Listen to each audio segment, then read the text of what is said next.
Shalom, saudaraku yang dikasihi Tuhan, Bapak Ibu, saudaraku sidang jemaat Raja Wali Anugerah dan Tiranus yang berbahagia pada hari Sabat yang pertama di bulan Juni, ya, tanggal 7 Juni 2020 Masehi. Bagaimana Bapak Ibu, kabar semuanya baik ya? Puji nama Tuhan, kita tetap ada dalam perlindungan Tuhan sampai di awal bulan ini. Tanpa terasa saudaraku, di tahun 2020 ini kita masuk di bulan yang tengah-tengah tahun ya, bulan ke-6. Kiranya Tuhan menolong saudara dan saya, sehingga hari ini kita dapat berjumpa meskipun tetap dalam media yang seperti ini. Kita tetap bersuka cita, apapun keadaannya, pandemi COVID boleh ada, tetapi kita tidak mundur di dalam Tuhan. Amin. Ya, pagi hari ini saudara, saya ajak saudara untuk belajar bareng-bareng dengan kami, ya. Dan yang kami ambil pagi hari ini adalah dengan judul Roh Kudus Bekerja. Seperti yang kami rindukan bulan ini, tema bulanan adalah Roh Kudus Bekerja. Sebab kita sudah menerima kuasa dan selanjutnya apa yang menjadi bagian kita. Sehingga Roh Kudus ini ada beserta dengan kita ini mempunyai satu tanda yang dahsyat, di mana anak-anak Tuhan pasti merasakan dan pasti sudah ditolong oleh Tuhan. Puji nama Tuhan Bapak Ibu. Selanjutnya kita melihat di dalam 1 Korintus 6 ayat yang ke-19. Kita buka di dalam 1 Korintus 6 ayat yang ke-19. Dikatakan di sana, atau tidak tahukah kamu bahwa tubuhmu adalah bait Roh Kudus yang diam di dalam kamu. Roh Kudus yang kamu peroleh dari Allah, ya, diperoleh dari Allah, dan bahwa kamu bukan milik kamu sendiri. Saudara, firman ini mengingatkan pada kita, seperti beberapa minggu yang lalu saya sampaikan di dalam pesan firman Tuhan, bahwa Roh Kudus itu hadir, itu karena kehendak siapa? Kehendak Tuhan, kehendak Bapa, di dalam nama Yesus Kristus. Maka benarlah ini, bahwa Tuhan mengingatkan kita, bahwa Roh Kudus itu kita peroleh dari Allah.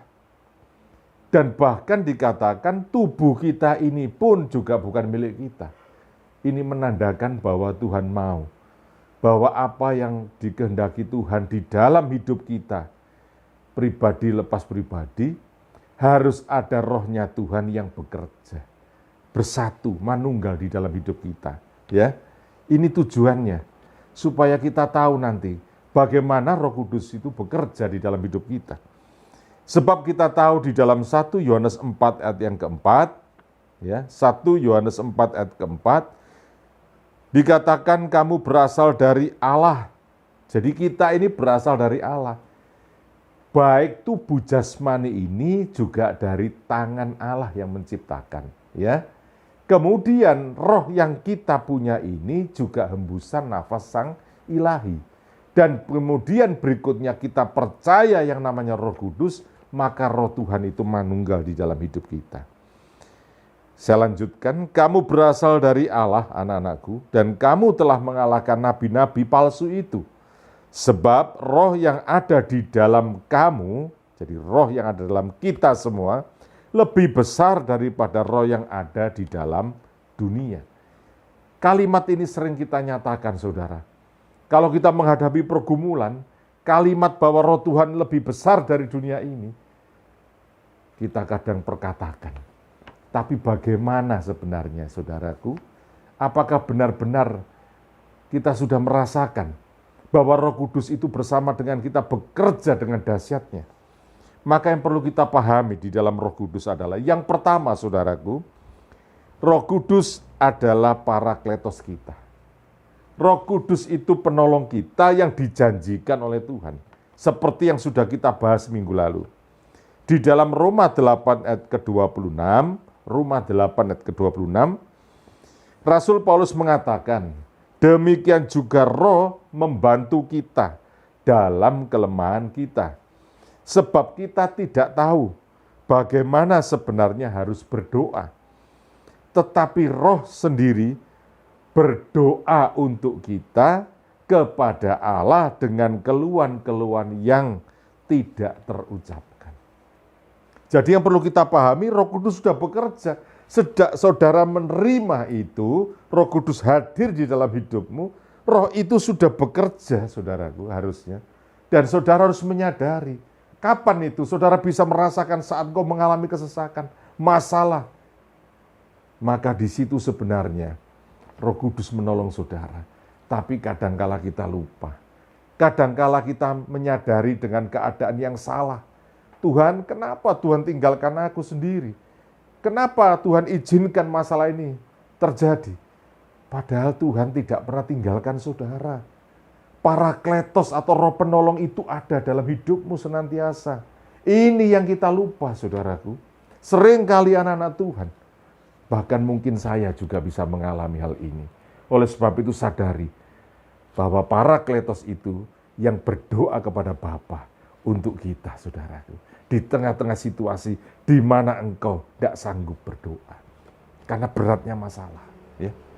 Jadi roh itu sudah bekerja sebenarnya. Yang kedua, saudara. Roh Kudus itu harus kita saksikan, saudara.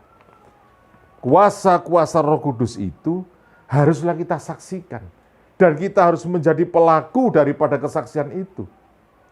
Jangan sampai kita punya Roh Kudus, kita tidak punya kesaksian. Lucu rasanya, saudara. Ya, ikut Kristus lama, tapi saudara mengalami kekalahan seolah-olah. Hanya merenung sedih dan meratapi nasib. Ini salah, saudaraku. Sebab Parakletos itu Roh Kudus adalah roh pemenang. Roh yang lebih besar dari dunia ini. Amin. Maka dikatakan di dalam 2 Timotius 1 ayat 7-8. 2 Timotius 1 ayat 7-8. Sebab Allah memberikan kepada kita bukan roh ketakutan, melainkan roh yang membangkitkan kekuatan, kasih dan ketertiban. Jadi janganlah malu bersaksi tentang Tuhan kita. Dan janganlah malu karena aku, Paulus maksudnya, seorang hukuman karena dia, melainkan ikutlah menderita bagi Injilnya oleh kekuatan Allah. Di dalam suratan 2 Timotius inilah, Paulus mengakui di tengah penderitaan sebenarnya dia mungkin tidak mampu, saudara. Seperti saudara dan saya, seolah-olah tidak mampu. Tetapi ingat, Allah memberikan kita bukan roh apa? Ketakutan. Jadi kalau saudara hari ini takut kena corona, takut bagaimana bekerja, takut ini, khawatir ini, itu, saudara, engkau lupa ada Roh Kudus di dalam hidup kita. Amin. Dan ini yang menguatkan kita. Ini yang memampukan kita melewati. Seberapa dalam lembah air matamu, seberapa banyak kesedihanmu, engkau harusnya bangkit kuat lagi. Karena ada roh pemenang dalam hidupmu. Amin. Yang ketiga, saudara. Ya, jadi yang tadi ini yang kedua. Saksikan itu. Jangan koloyo punya Tuhan. Ya. Yang ketiga. Kerjakan dengan perbuatanmu. Kalau engkau punya Roh Kudus. Jadi jangan diem, saudaraku. Ya. Hanya percaya selesai. Maka engkau tidak melihat pengalaman-pengalaman mujizat bersama dengan Tuhan. Kalau engkau mau mengalaminya, mari bangkit bersama Kristus. Kerjakan. Di dalam Yakobus 2 ayat ke-26. Yakobus 2 ayat 26. Sebab seperti tubuh tanpa roh adalah mati. Demikian jugalah iman tanpa perbuatan-perbuatan adalah mati, saudara. Kita mengakui Kristus hebat. Di mana hebatnya? Kalau engkau tidak melakukan dan melangkah itu. Kalau engkau tetap meratapi nasib jadi orang Kristen seperti ini, susah terus. Hari ini saya ajak saudara, Roh Kudus itu roh pemenang. Roh yang lebih besar dari dunia ini. Kerjakan supaya engkau tidak mati. Engkau punya tubuh, tidak punya roh. Hari ini banyak kekristenan, punya tubuh, tidak punya roh. Tapi hari ini kita bangga. Jemaat Raja Wali dan Tiratus harus bangga. Kita punya tubuh dan punya rohnya Tuhan. Amin. Dikatakan dalam Yakobus 2 ayat ke-22. Yakobus 2 ayat ke-22. Kamu lihat bahwa iman bekerja sama dengan perbuatan-perbuatan.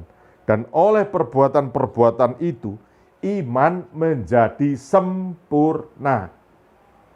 Jadi selama kau tidak mendemonstrasikan kuasa ilahi, dan kau meratapi nasib sedihmu, maka engkau bukan Kristen. Pengikut Kristus, murid Kristus adalah murid yang tahan banting, saudara. Banyak persoalan, tetap bangkit bersama Kristus. Sebab kita punya roh yang lebih besar di dunia ini. 3 pesan ini, saudara, yang perlu kita garis bawahi, supaya kita sempurna di hadapan Tuhan.